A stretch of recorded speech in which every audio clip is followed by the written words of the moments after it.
Pernahkah Anda mendengar khotbah yang benar-benar membuat Anda berhenti dan berpikir? Nah, kali ini kita akan coba membedah salah satu khotbah dari pendeta Mel Atok yang judulnya aja udah kuat banget, kewajiban untuk bersuara.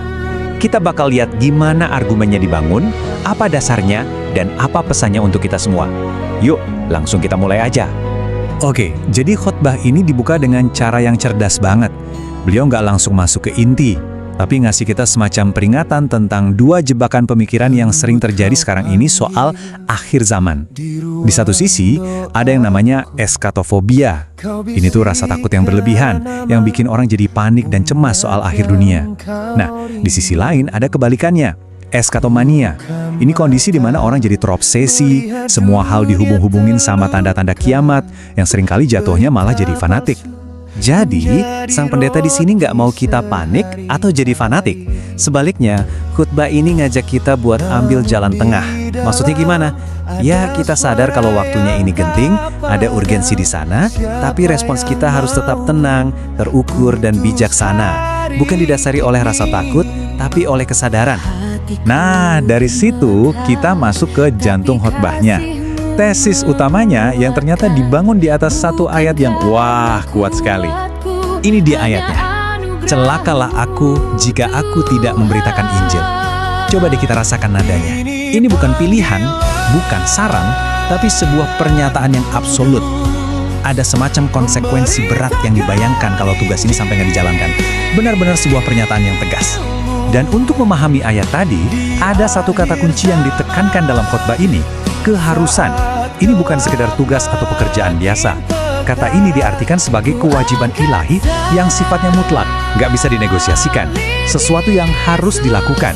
Ini bukan soal mau atau tidak mau, tapi soal sebuah keniscayaan.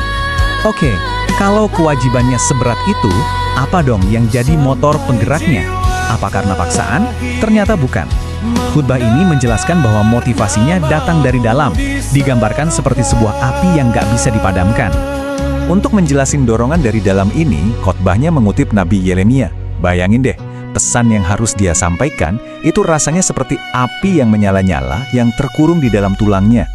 Dia capek menahannya, tapi nggak sanggup.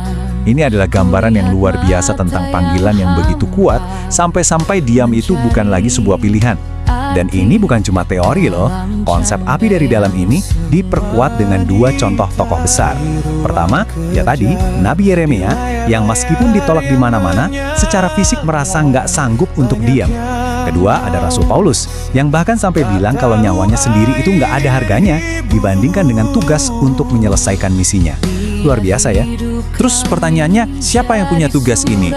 Apa ini cuma buat para pendeta, penginjil, atau pemuka agama aja? Menurut khotbah ini jawabannya jelas, tidak. Ini adalah tugas untuk semua orang.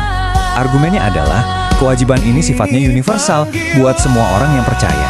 Dan untuk membuatnya gampang dimengerti, khotbah ini pakai analogi dari seorang teolog terkenal, Charles Spurgeon. Dia bilang, Injil itu seperti madu. Kalau kamu udah pernah ngerasain betapa manisnya, nggak mungkin kan kamu simpan sendiri, pasti ada dorongan kuat untuk berbagi sama orang lain. Nah, untuk memperdalam poin ini, khotbah ini dengan cerdas memakai perumpamaan tentang talenta. Kita lihat di sini kan ada 3 hamba. 2 hamba yang pertama, mereka dapat 5 dan 2 talenta, dan mereka bekerja keras sampai hasilnya jadi 2 kali lipat. Mereka dapat pujian. Tapi coba lihat hamba yang ketiga. Dia cuma dapat 1, dan apa yang dia lakukan? Nggak ada.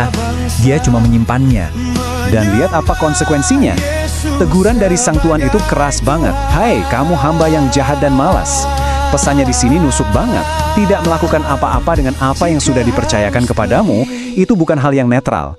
Itu dipandang sebagai tindakan yang jahat dan malas. Tapi tunggu dulu. Apa ini artinya semua orang harus jadi pengkhotbah di mimbar? Nggak juga. Khotbah ini menjelaskan ada 2 peran penting. Pakai analogi militer ya. Ada pelayanan garis depan. Ini mereka yang kelihatan, yang bersuara di depan umum. Tapi ada juga pelayanan garis belakang, yang gak kalah pentingnya. Mereka ini yang mendukung lewat doa, dana, tenaga. Pokoknya semua yang membuat pelayanan di garis depan bisa berjalan. Keduanya sama-sama krusial. Oke, kita udah ngomongin apa kewajibannya, kenapa harus dilakukan, dan siapa yang harus melakukannya. Sekarang bagian yang paling praktis, bagaimana caranya. Khotbah ini memberikan 4 kunci utama. Jadi, ada 4 fondasi yang harus dibangun kalau mau pelayanan kita efektif. Pertama, dan ini yang utama, adalah hubungan yang intim dengan Tuhan. Kedua, kita harus punya pemahaman yang benar tentang kitab suci, biar nggak asal ngomong. Ketiga, kesaksian hidup kita sehari-hari harus baik. Percuma kan ngomong bagus-bagus tapi kelakuan kita nggak mencerminkan itu. Dan yang keempat, kita harus bisa menjaga hubungan yang damai dengan sesama. Keempat hal ini adalah dasar yang nggak bisa ditawar. Dan sebagai penutup, khotbah ini meninggalkan kita dengan satu pertanyaan reflektif yang kuat banget. Talenta itu didefinisikan ulang, bukan cuma soal uang atau bakat, tapi apapun yang Tuhan berikan, kesehatan kita, harta kita, ilmu yang kita punya, bahkan pengaruh kita di lingkungan sekitar. Pertanyaan terakhirnya bukan buat orang lain, tapi buat diri kita masing-masing. Talenta apa yang ada pada diri Anda dan sedang Anda gunakan untuk apa? Yesus pakai hidupku.